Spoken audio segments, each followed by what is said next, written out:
explain lan man maa ko xaaj bii ma amee nii amaan bi moo fi nekk so jox naa ko amaan bi lay génne mu jox ñu ko. I explained to him that this is the amount that is in the plastic bag. I have gave it to him, and this is what he gave us. All right, Mr. Jagne, Yes, ma'am. are there any more vehicles that were associated with the former president that are now in your custody? ndax am na yeneen moto yoo xam ne ñu ngi bokkoon ci moto président te fi mu nekk nii ñu ngi si sa loxo. ana yi nekk kóotu last time bi ñëw bi commission bi ñëwee won naa leen ko bañ jël inventory yooyu ñu ngi fa. Maybe the ones that are at Kotu, the last time when the committee came there, I showed them to the committee and they took the inventory. And they are still there. Mr. Jagne, I am not asking about vehicles at MSA. I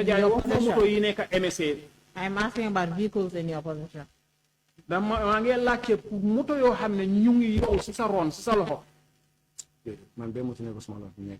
there is no vehicle under my custody. Very well. When Honorable Fofana was asking you questions about the money you received on behalf of Mr. Sediba, you said that you told Jibril that this is the money Mr. Sediba has given us. Honorable Fofana mu ngi la doon laaj mbiri xaalis bi nga wax ne moom nga jox Mr. Sediba waaye da nga ko wax ne ko bi nga jógee ci Sediba da nga wax Jibril ne ko lii la ñu Sediba jox. Was Jibril part of the sale? Ndax Jibril dafa bokkoon ci njaay mi? No, Jibril jaayut. No, Jibril did not sell. Peter mi ngi liggéey ci Smoro. He is a mechanic. He is working under me. So why did you tell him the money was for the two of you? Lu tax nga wax ko ne ko xaalis bi pour yéen ñaar la woon? No, mention ñu ñaare ma ne ko lii la ñu jox. No, I did not mention the two of us. I said this is what he gave us. Okay, so who is us? Kan mooy ñun? Because Mr. Jagne, who is us in that situation? Kan mooy ñun ci taxawaay boobu noonu kan mooy ñun? daf ñu ko garage bi waaye si small loxo la ko teg. He gave it to us for the garage, but he put it in my hand, through my hands. So it was for everybody else that was at MSA? Ndax ñeneen kon MSA yëpp ca lañ bokka. Not MSA, it's Kanifing. At Kanifing rather. Kanifing. Wow, because dañ si dee jënd ay sukur, tea bag and dañu def ko si garden bi. Yes, because we normally buy stuff like sugar, tea, and other things, and put there at the garage. Mr. Jagne, are you confirming the money that was given to you was meant for the garage? Ndax dañ ñu bëgg a leeral ne xaalis bi ñu la joxoon pour garage bi la woon. Waaw waxuma pour garage bi moom joxul ma pour garage bi de daf ñu ko may waaye man maa ko decide ko duñ ko mën a séddoo du ma dara moo tax ma decide pour jëndal saako sukur ak tea bag ak stuff like def ko si garage for everybody waaye waxut ma exactly séddale ko garage bi frank. And what did you tell them when you gave them the sugar? He did not give me the money for the garage. He gave it to me for us. But when I looked at it, I said, no, this money is too small. So I decided to buy a bag of sugar and tea and other stuff and give it to the garage so that all of us can use it. While you are being a langalenwa. When I went, I told them that Seriba gave us this money. For the vehicle that we removed from here. The money that I gave him, that's where he removed this money and gave to us. Wow. The vehicle you sold, huh? Yes, the one we sold. All right, thank you. Mr. Jagne, did you sell any vehicles personally without Mr. Sediba knowing about it? Man moto bu ma jaay Sediba moo de directly ci man individual musta am. Any vehicle that I sold, I have directives from Sediba. I never sold any vehicle on my own. Mr. Jagne, after you received your summons to appear and testify before this committee, Mr. Jagne, bi nga jotee sa kayit pour nga ñëw uyu si committee bii nii. Did you speak to any person that had appeared before this committee? Nda da nga wax ak kenn koo xam ne musoon naa ñëw jàkkaarloo committee bi.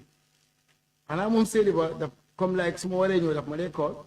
Maybe for him, Seydi Ba himself, anytime I should come here, he will call me. How was Mr. Seydi Ba knowing that you're coming to the committee? Naka la Seydi Ba di xamee ne yow da nga war a ñëw si committee bi. Because biñ saafee letter bi. Because then the letter was served at State House. At State House.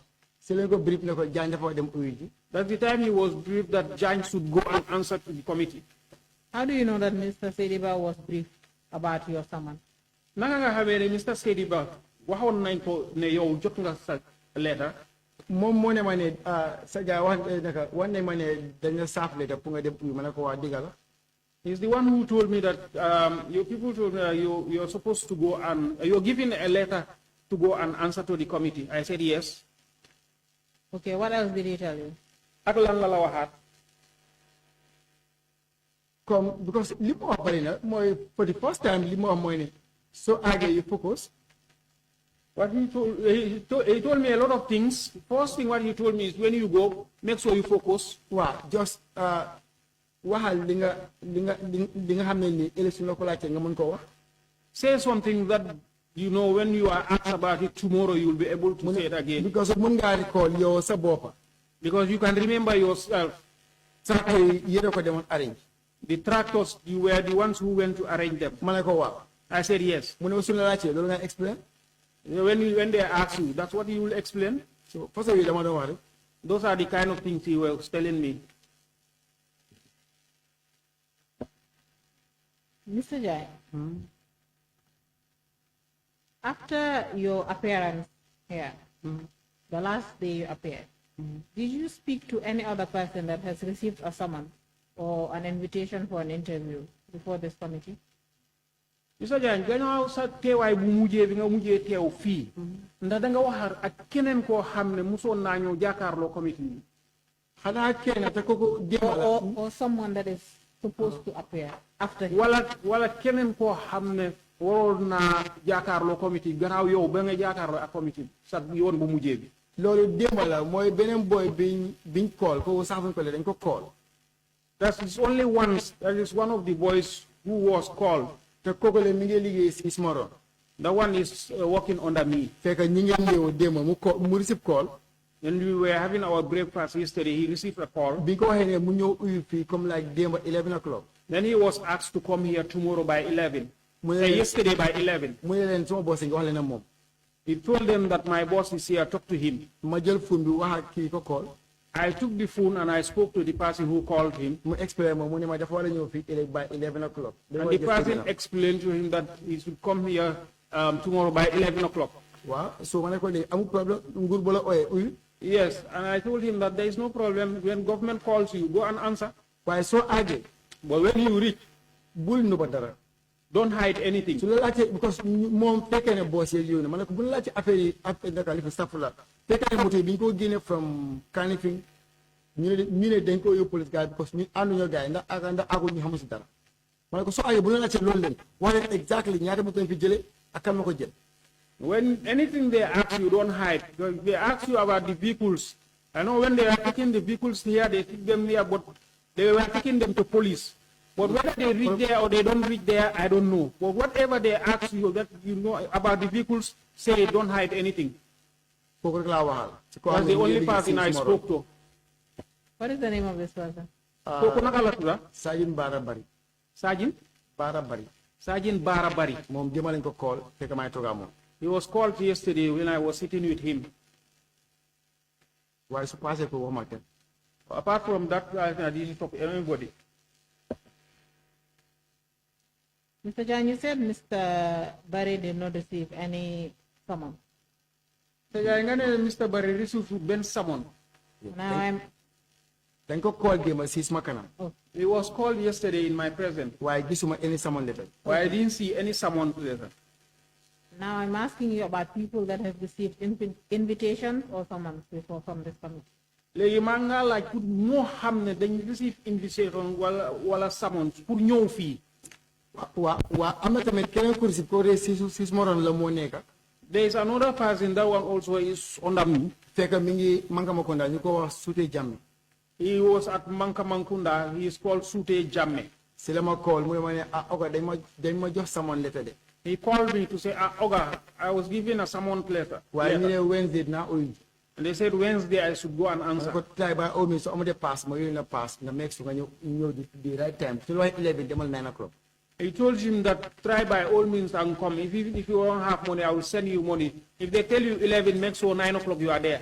kooku ma wax naa moom. That's what I spoke to him. So, Mr. John, why is it that when I asked you the first time, you said you only spoke to one person? Mr. Jai, lan moo tax bi ma la laajee njël beneen laajte nga ne yow benn nit rek nga waxal. waaw because maa ngi ñëw at a time because ñoo ñoo liggéey si Smoron te ñoo leen saaf. Yes, because I was talking at the time, those are the people that are working under me and they are staff. because bugguma Ross ma wax la loo xam ne nekkoo fa moo tax maa fi suma time fu suma laajte ma tontu la. Because I don't want to rush and I tell you something that is not there. This is why I'm taking my time to tell you. Mr. John, you know, there's something the committee does not have. It's time. We don't have time. okay So ndax xam nga ne committee am na leen loo xam ne amuñ ko mooy time amuñ ko. So if I ask you a question, or if anyone asks you a question, just provide the answer. No need to be breaking it down or giving us explanations that are not necessary. su ma la laajtee li ñu la laajte wala bul la di keneen lu mu la munti laajte bul nekk di wiiri waara demal nga wax li ci nekk yëpp. thank you.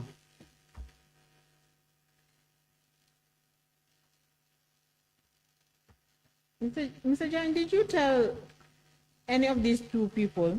The first person, you said his name is Mr. Barry.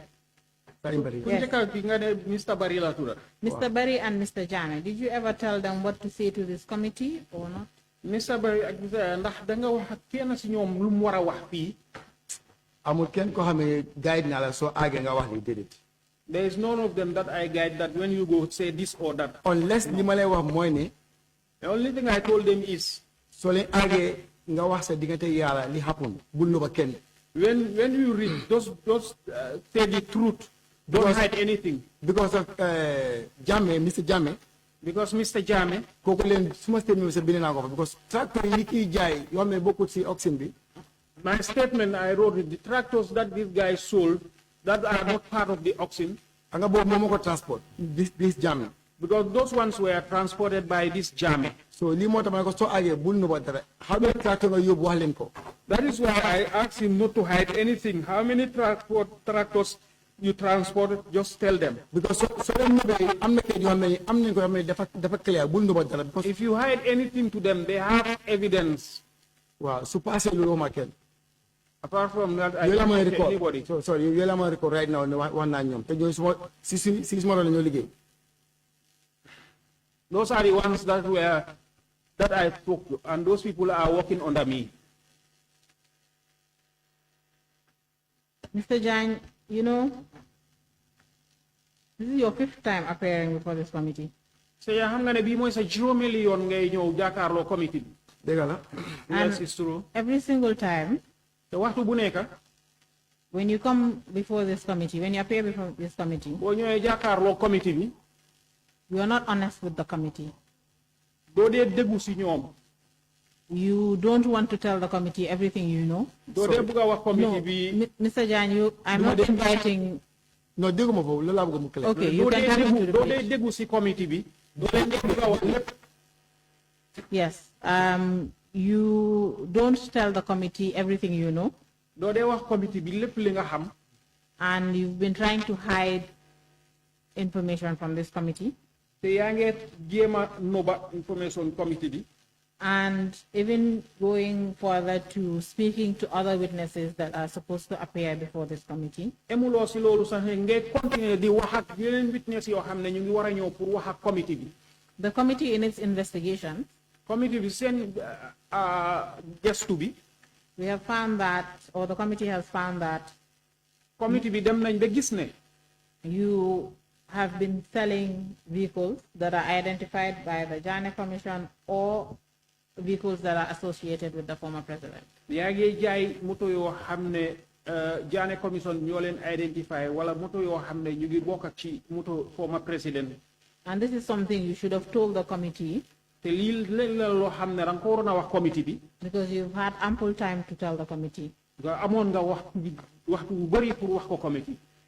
and you fail to do so, nga ñaka ko def, knowing fully well that you are invited here to say everything that you know in relation to the assets of the former president identified by the Jammeh Commission. te xam nga bu baax ne li tax nga ñëw fii nii pour nga wax li nga xam ci mbiri bagage yi nga xam ne yooyu la Jammeh Commission identify ak yi nga xam ne yooyu ñooy former president. And when you came here the first time, te bi nga ñëwee fii sa njëlbeeni yoon, the chair had read a statement to you. chair bi am na benn statement bu mu la riidaloon. That the chair reads to every single witness that appears before the committee. chair bi képp koo xam ne ñëw na fii jàkkaarloo committee bi jàngal na ko sa kanam. Urging witnesses di sàkku ñi nga xam ne ñooy ñëw fii jàkkaarloo committee bi. to be honest and truthful to the committee and say everything that they know with regards to the subject matter of the committee. te ñu wax seen diggante akulaay taala seen diggante ci li nga xam ne moom lañ xam ci mbiri bagage yi nii. To aid the committee to execute its duties. pour ñu dimbale committee bi pour nga xam ne dinañ mën a def seen liggéey ci ni mu waree. And unfortunately for you, waaye nag ci beneen yoon. I don't think that's what unfortunately. Unfortunately. li ci gën a daw yaram. Yes, Mr. Jagne, is that you failed to do what you were supposed to do or what the committee expected you to do. nga fail pour def li nga xam ne committee bi loolu lañ yaakaaroon ci yow bi li nga war a def. And we're now at a point that we cannot allow this to keep repeating itself. fi mu nekk nii nag tollu nañ ci foo xam ne duñ nangu pour lii di am di dellu di amaat. And the National Assembly has powers that National Assembly am na doole boo xam ne. it can exercise. doole boo xam ne mun nañ koo jëfoo. So now I am going to make an application to the Honorable Chair. Dina def application ci chair bi. For the Assembly to exercise its powers. Pour Assembly bi ñu jëfoo seen doole woowu. Honorable Chair. Sorry, I have something to say. Yes, please turn your mic off for the time being.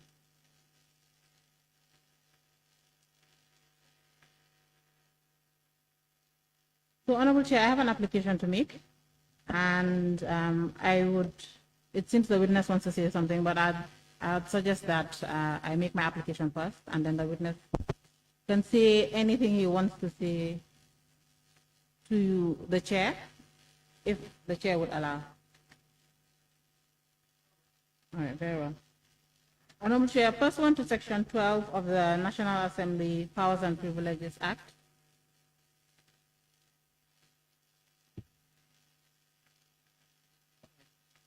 apologies. Honorable Chair, pursuant to Sections 109 and 110 of the Constitution of the Republic of the Gambia, 1997 Constitution, and the National Assembly Powers and Privileges Act, and Orders 102 and 140 of the Standing Orders of the National Assembly, I am making an application for the Sergeant of Arms or Sergeant at Arms of this National Assembly to arrest Mr. Adama Jagne for violating Section 12 of the Section 12 of the National Assembly Powers and Privileges Act and all these other laws that I have mentioned in the beginning, and then be cited for contempt of the National Assembly by concealing information, deliberately tampering with witnesses, after having the chance severally to correct the record or be honest and truthful to the National Assembly and this committee. This is my application, Honorable Chair. Thank you, Council. Thank you, Council. Sergeant Jagne? Granted, application granted, Council. Sergeant, do you have anything to say before we... saa yi ñu wax am nga dara loo bëgg a wax balaa ñoo continue.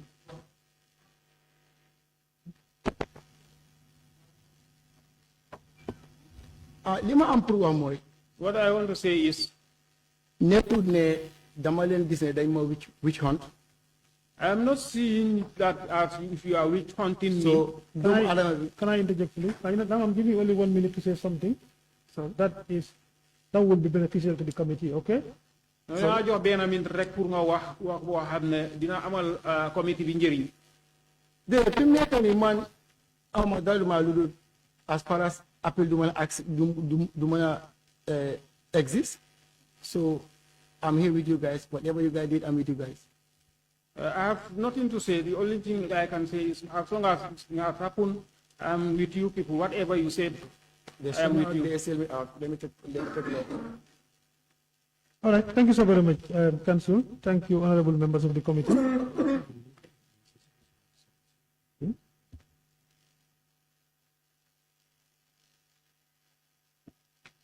Good. Thank you, honorable members of the committee and our investigation team, staffs of the National Assembly are present. Council application granted and pursuant to section 109 and 110 of the Constitution of the Republic of the Gambia, the 1997 Constitution, and the National Assembly Powers and Privileges Act, and Order 102 and 140 of the standing orders of the National Assembly. I hereby order as follows: that the Sergeant at Arms of the National Assembly shall forthwith arrest Sergeant Adama Jagne and drive and deliver him to the custody of the Gambia Armed Forces, the military police, for further investigation and detention pending his appearance before this committee. Pursuant to section section 12 of the National Assembly Powers and Privileges Act, the Honorable Minister, Attorney General, and Minister for Justice is hereby notified of this order and is directed to take all necessary steps to initiate criminal proceeding against Sergeant Adama Jagne for contempt of the National Assembly. All law enforcement and public officers are required to cooperate fully in the execution of this order. That any failure to fully comply with this order shall constitute contempt of the National Assembly. Signed 29th day of October 2025. Sergeant at Arms, you can effect the arrest, please.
Council, shall we proceed with the witnesses for today? If they're still online, can you help us to?